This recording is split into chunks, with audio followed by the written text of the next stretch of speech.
Okay, so today we're going to talk about the finance and accounting function in global business. So before we start, let's just review, what exactly is financial management, and then maybe later on accounting. So financial management involves investment decision, what to invest, what to finance, and then financing decision, how to finance those decisions, and then the money management decision, how to manage the financial resources in an efficient way. Okay, financial resources could be cash, could be different investment. So let's we are going to this is the financial management, and if you already took or you are taking management 301, you should learn a little bit of that. Okay, and then accounting, I'm sure most of you learned financial accounting, the management 211. So accounting is a language, the risk, and then we ask you guys to take management 211, financial accounting, really early, because it's the language of business. Okay, it's the way that companies communicate with their investors, with the stakeholders. So the accounting will be more complex for international business because there are different regulations in different countries, different accounting standards, countries to countries. And sometimes the differences make it difficult for investors, the creditors, the government to evaluate firms. But if you are if your base is in US, then if you have if you are the SEC, if you are the public company, you have to follow the SEC regulations, and then you have to follow the American accounting standards to prepare your financial statement. Okay, so I don't know if you guys follow the news about what is this company is going to do this. Didi. Didi is like the Uber in China, and Didi is was listed in US stock exchange, but they are thinking of delisting because of the regulation requirement for different countries.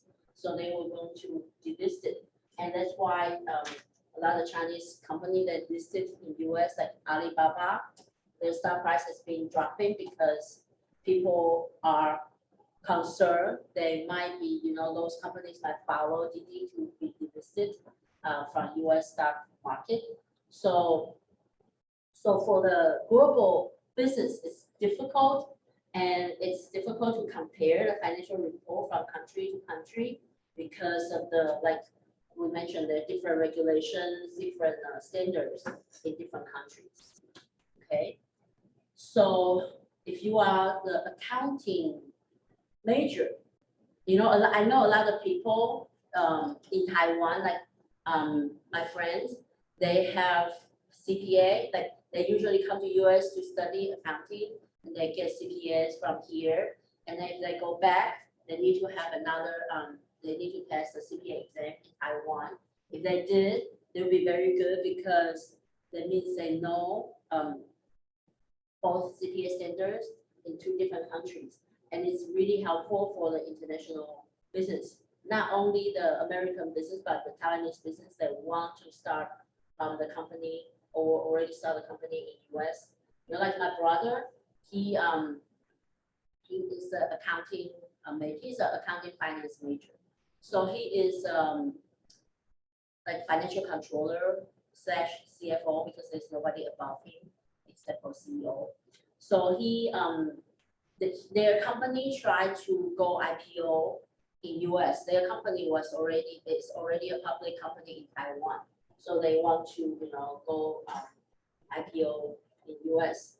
So that's why they hire him, because he knows both countries' regulation. So what determines the national accounting standards? There are several things that will affect the country's accounting systems, including the relationship between the business and the providers of the capital investors.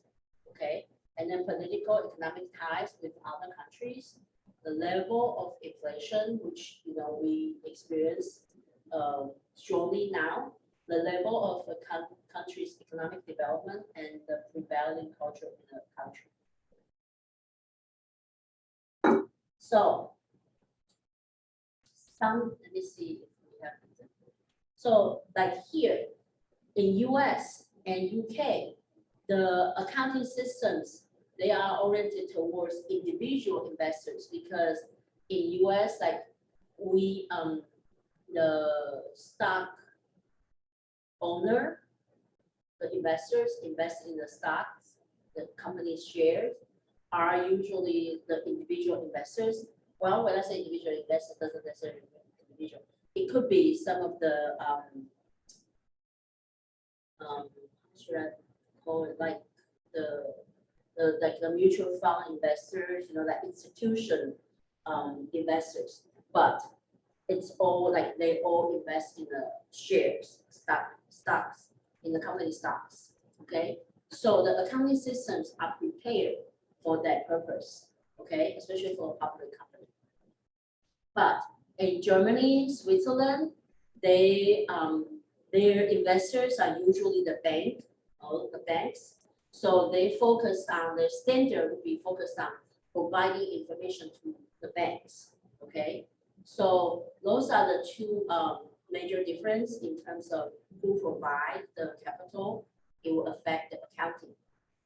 Similarities in the accounting system across country that also reflects on the political economic ties, like US, UK, US, the Philippines, because US has close tie with the Philippines, and then the EU countries, they are moving towards a similar standard.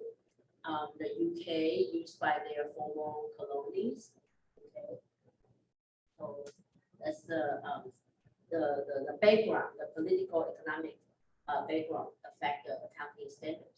And then the level of development, the developed country, they will have more sophisticated accounting system than developing country, larger, more complex. Okay, create a lot of accounting challenges, like ours. It's very complicated. You literally need to have a strong accounting background to know what's going on, and that's why we rely on when we find the tax season. We rely on CPA so much. Even with the software, the TurboTax and stuff, still, if you don't have accounting background, it's still difficult to understand the language in those softwares, even though they try to make it easy. Okay? So it's better to get the professional help for us. In Taiwan, I don't need, it's easy to file tax. It's not as complicated as here. And then many developing countries that have accounting system that inherited from the former colony, like UK, and then a lot of them don't have trained accountant. I remember when I was in college, our school president, he is the first accounting PhD in Taiwan. You see, like it was 30 years ago. Can you believe, like 30 years ago? Yeah, about 30 years ago, we have our first accounting PhD in Taiwan. Okay, so it's something that we don't have a lot of trained accountants at the time, but now we have a lot of, even in US, we have a lot of Taiwanese that with a PhD in accounting. So it's just going up so fast. And then the accounting standards are an auditing standards. Accounting standards are the rule that prepare the financial statement. Like, in US, I don't remember much, but do you guys remember, like, for have the FIFO, for the cost of goods sold, the first come, first serve, not first come, first in, first out, the FIFO, first in, first out, first in, last out. So we have those standards, and you can't switch your standards. So you get to pick a standard, and then you need to stick with it. Okay, and then there are standards like you can switch from this to that, but you can switch from another one to another one. I don't remember the details. So if you're accounting major, you should know.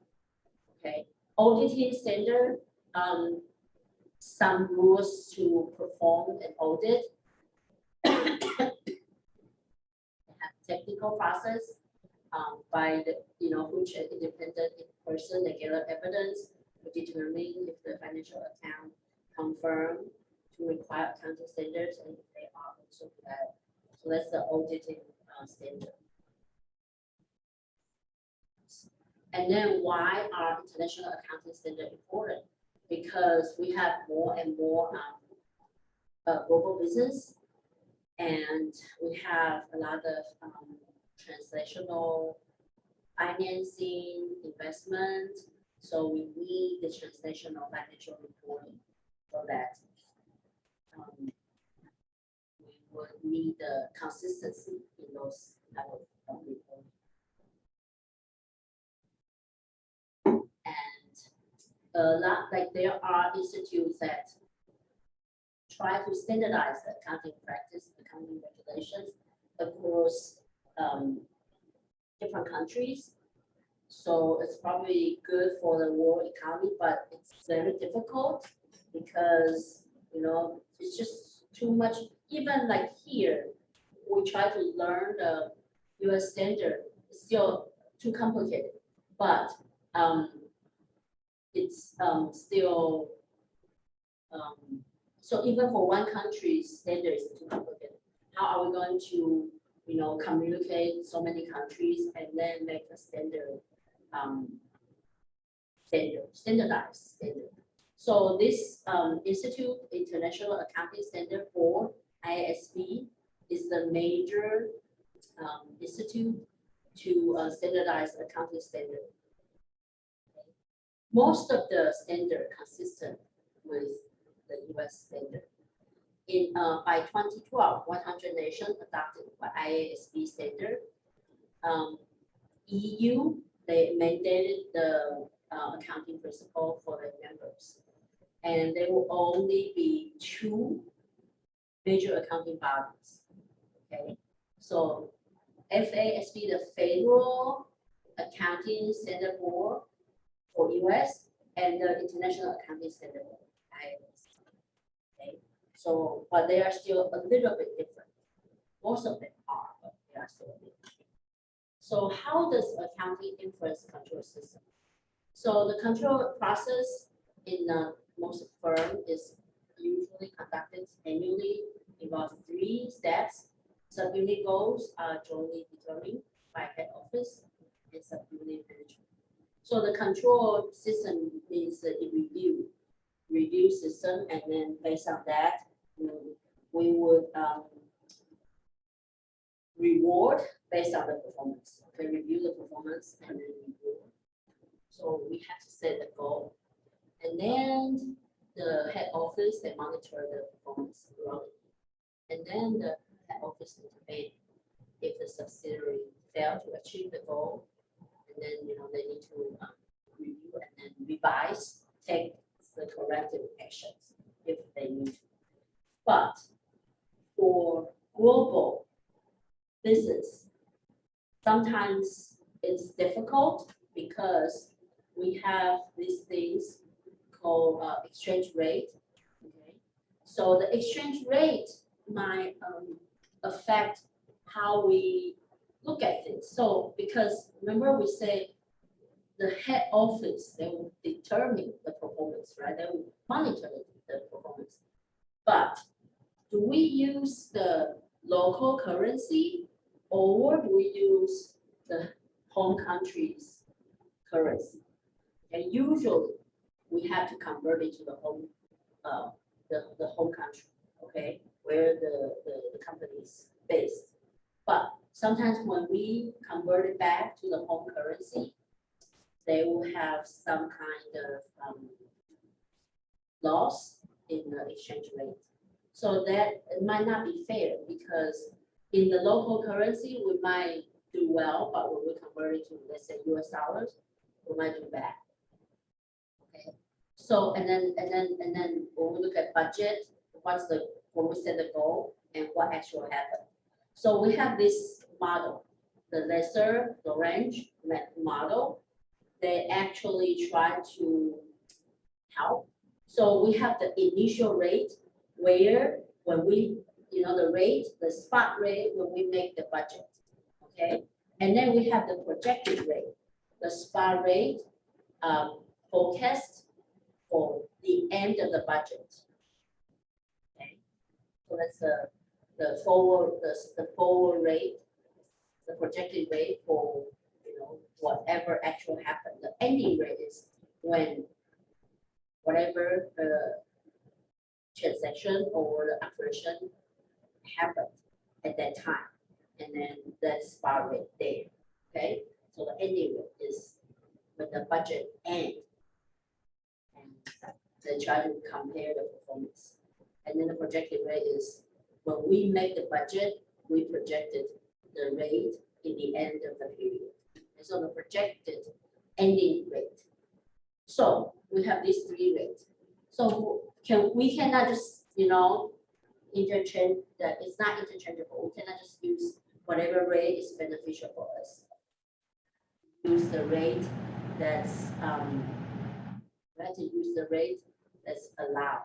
Okay, so the rate area is the rate that's not acceptable. Okay, so in theory, the rate used for translating budget, we can use in theory we can use all the rates. Okay, but if you use initial rate, then we can only use the budget for the initial rate. Then it's better to use the same rate and the actual performance at the initial rate. Or if we use the budget at so if we use budget at initial rate, we can use the actual rate as at the projected rate, but we can use the budget rate at initial and the actual rate at ending. Okay, so that means it's the real rate what happened, or we cannot go back to the projected one. But if we use the budget and projected rate, we cannot use the actual initial rate, so we cannot go back, but we can use the same one, actual rate, the actual performance. We can use it at projected rate, and then or we can use it like if we use the projected rate for budget, we can actually use the ending rate. Okay. Or we can just use, if we choose to use ending rate for the budget, then the actual performance, we have to use the ending rate. Okay, so you cannot go back to the projected or initial rate. That's that. And then the subsidiary and the individual performance, why do we separate them? Because sometimes the manager's valuation will consider the country's environment for the business. And then there's some items we have no control over. Okay, so we can't just evaluate the manager based on the subsidiary performance. So sometimes it might not be controlled. And the good financial management, should be a competitive advantage. Try to reduce the cost of creating value and add value by improving the customer service. So the decisions are more complicated in the international business because, like we mentioned, the currency exchange rate, different tax regulation on capital flows. Like, believe it or not, in US we are very, kind of free that we can basically wire money everywhere, accepting the wiring everywhere. But there are some countries that don't allow you to, if you make money, they don't allow you to transfer your money outside of the country. There are some quota, they only allow you to wire out the money. Okay, and then there might be some economic political risk that we don't know about. So so that's the thing with the financial management in international business. And then the financial managers, they have to quantify, means that they have to put in numbers, the benefits, the cost, risk related to the investment in a foreign country. And then we have to use capital budgeting. I don't know if you guys cover that in your management, 301 financial management. In theory, you should. So we will calculate the cash flow from the project over time, usually from 1 to maybe 10 years, and then use that to do the discounted cash flow back to present value, and then we can calculate the net present value and see. Usually, if our net present value is greater than 0, that means that whatever cost we put in, we can get the money back in the future. If we discounted it back to the present value, it's positive. That means, hey, we're going to make money.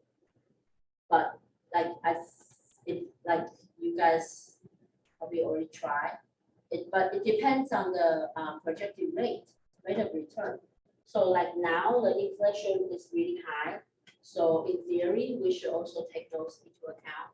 So that means the projected rate of return should be also higher. And when the projected rate is higher, when we discount the future cash flow, the present value will be lower. So it might not be greater than 0 compared to whatever we need to invest. So depending on the projected rate of return, if the rate of return is high, a lot of times the present value might not be positive. And so it all depends on how you manipulate the numbers or how you measure something, but how you rationale your decision. Why do you decide this is the projected rate of return? Why do you use 2%, not 10%? Because 2% is like the interest rate, and then plus 8% of the inflation, that should be 10%. So so that's the thing with the capital budgeting, and it's more complicated. Do we have international finance? I took international finance when I was in MBA. My major was in finance when I was in MBA. It was so complicated. We did the capital budgeting for global business, and not only we have to do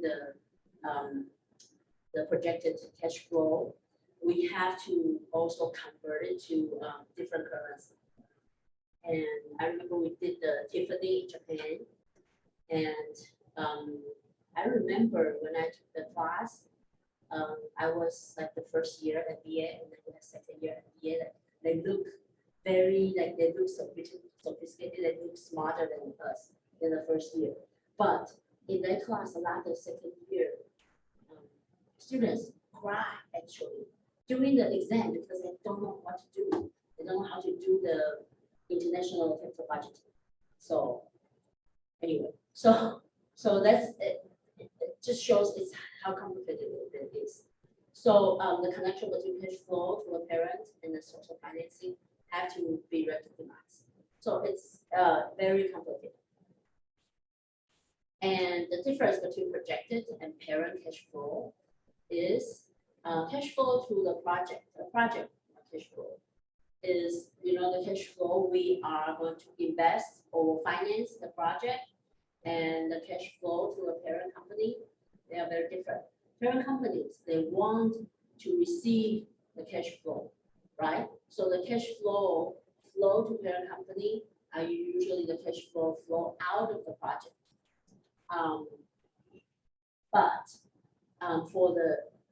if we invest in a foreign country for our foreign subsidiaries, sometimes the cash flow to the parent country might be lower because some host country they might limit on the repatriation of the profit.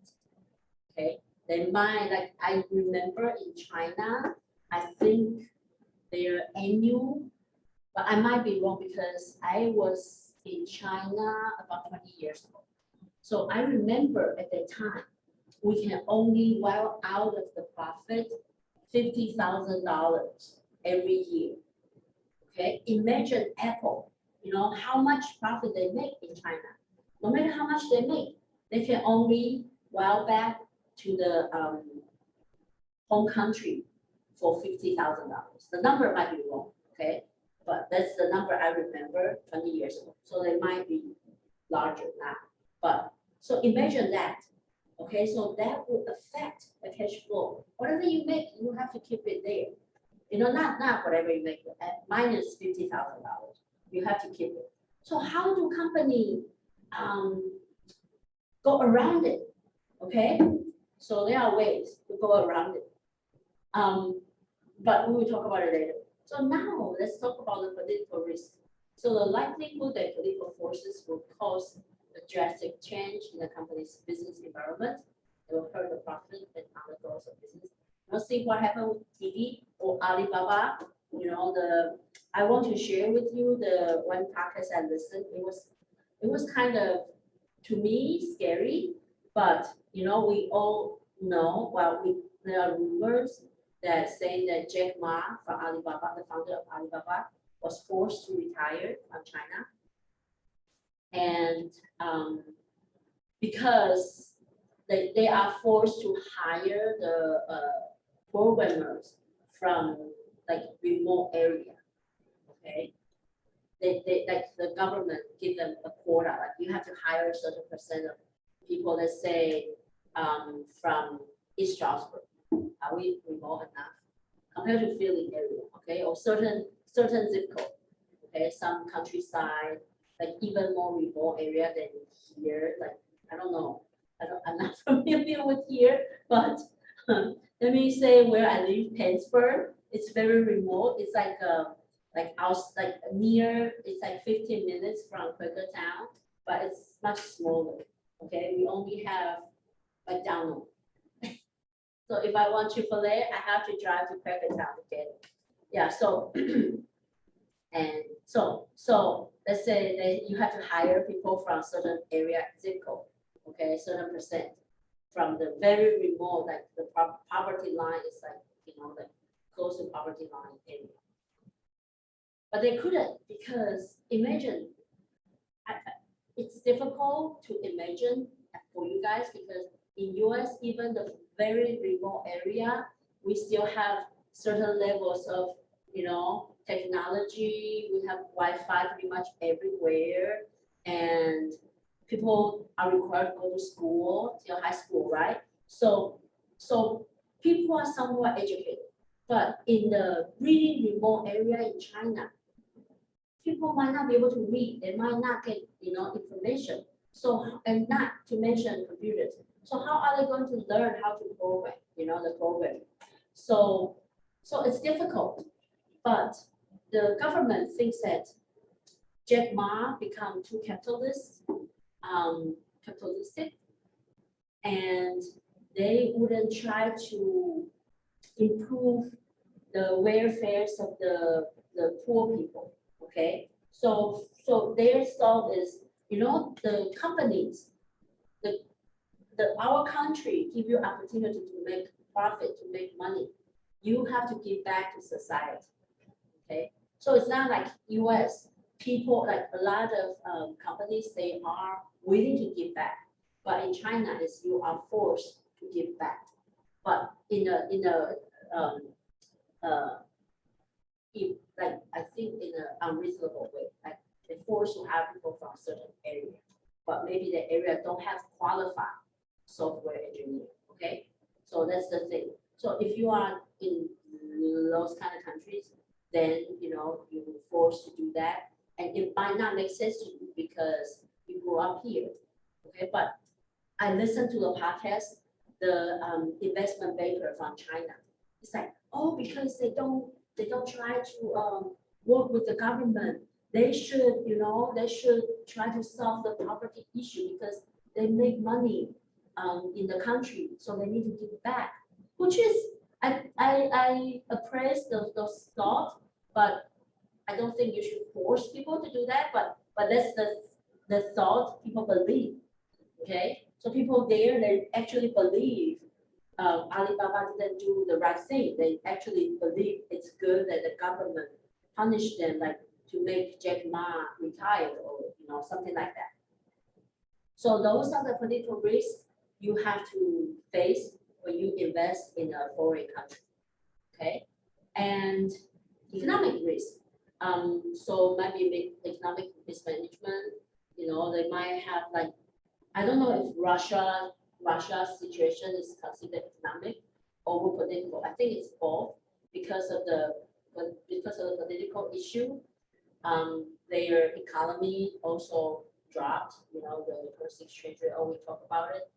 The currency dropped a lot, but it came back. But even when they come back, it's not like you can only use it in Russia. Nobody else is going to accept. It's going to sell or buy Russia rubles. Okay. So the biggest economic risk is inflation now. So even here, inflation is kind of bad. Like I haven't seen inflation that high since I was born. So 8.5% is actually pretty bad. And I used to buy a dozen of eggs for like $1 something. Now it's $3. It's like double. It's like 100% inflation rate. So how can the company adjust for the political economic risk? So they can, when we do the capital budgeting, if the political or economic risk is high, we can raise the discount rate, showing that there's a risk. So the discount rate should be higher, high risk, high return, right? So the rate should be the rate of return should be higher. So that will lower the future cash flow estimate and maybe make the curve of present cash value to be negative. Okay, so maybe that will be one way when companies do that. How about the financing decision? So consider two things. So how they can finance the foreign investment and what's the cost of capital, okay? And then the second thing is that how the financial structure, debt or equity, okay, of the foreign affiliate subsidiaries should be configured, okay? So a lot of experts suggest company adopt a structure, minimize the cost of capital, okay? And it could be whatever it could be, either way. And want to minimize cash. Some companies, they want to minimize cash balance. Okay. So, and then they want to reduce transaction costs.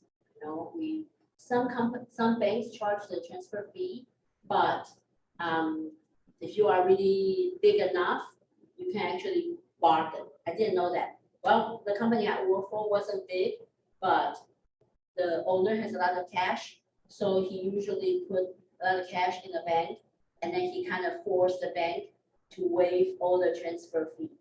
So we don't have to pay any transfer fee.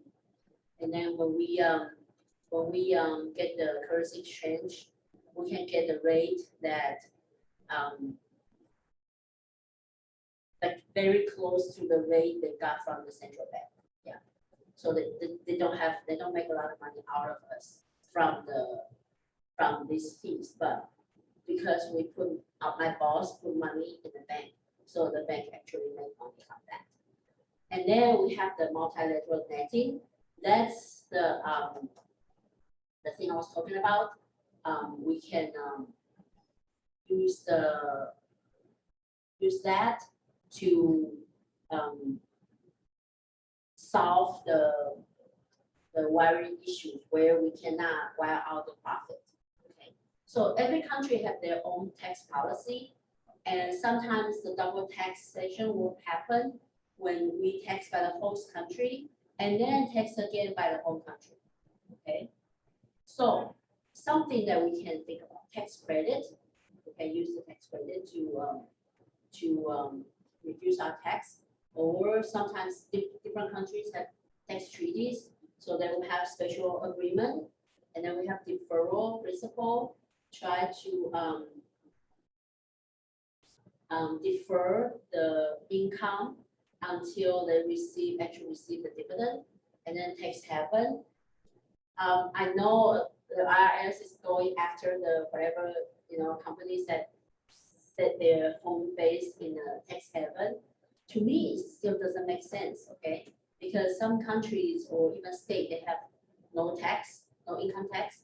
So a lot of companies, they found they will form their the office in a tax haven, so they don't have to pay tax for their profit. Okay. So they can companies, they can move their money across border through dividend remittent, royalty payment, transfer price, or fronting loans. So remember, we say some countries, they have restriction on how much profit you can wire out. So instead of doing that, we can use transfer pricing to make our profit lower, let's say in China, so that we don't have to wire out, but we can use it as the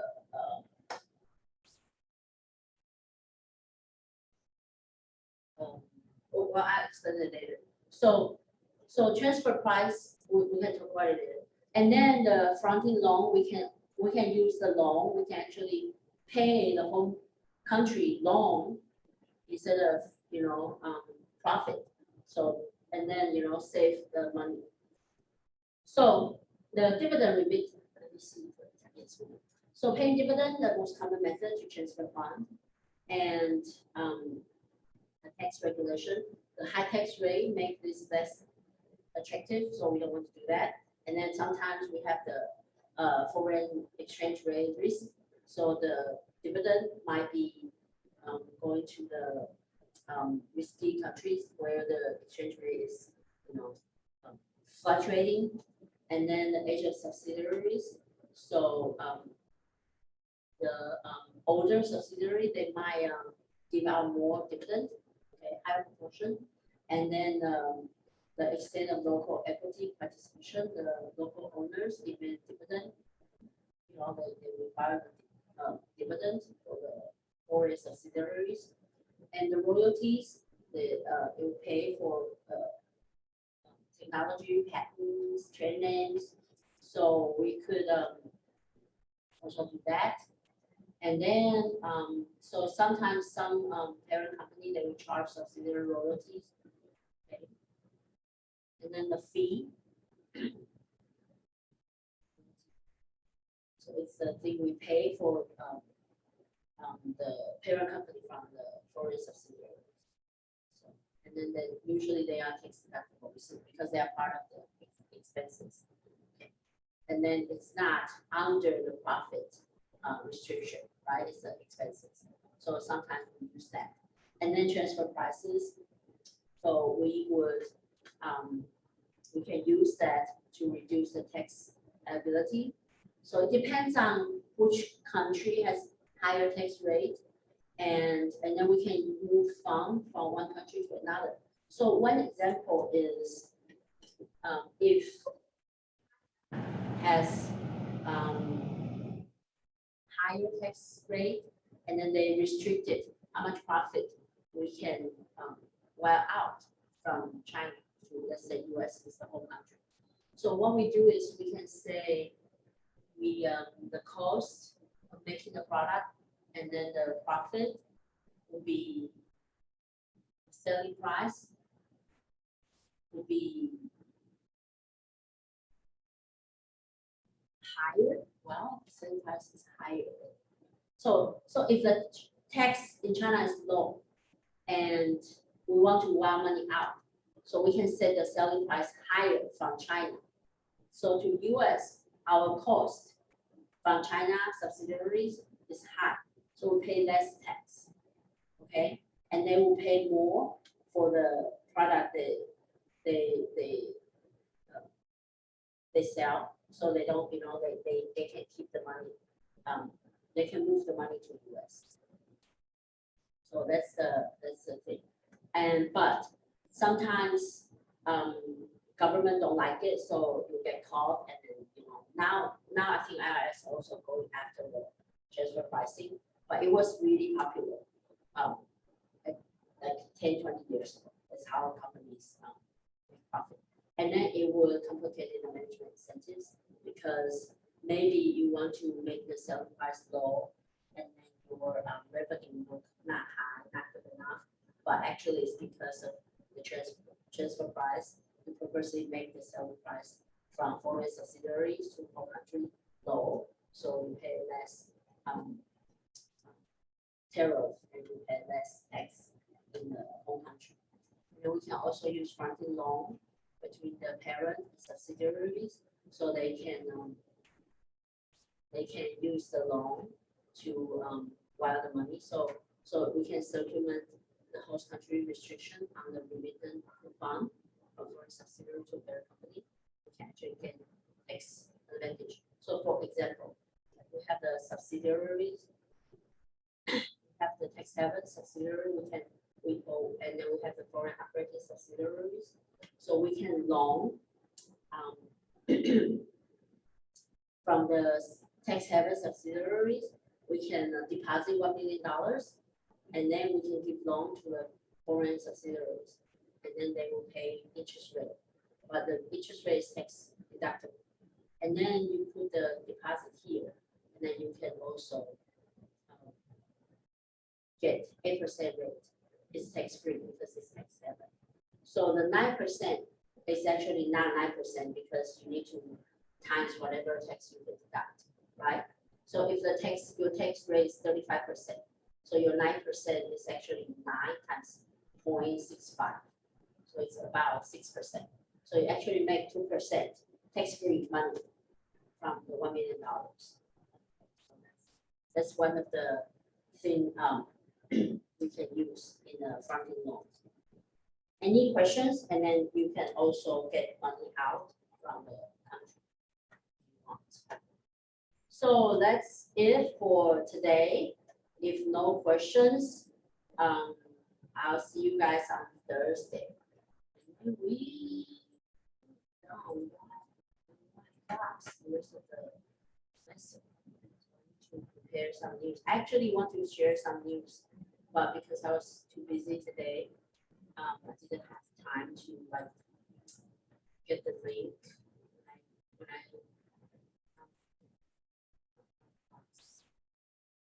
When I come to school, I've been having clients in my office. So I'll see you guys on Thursday.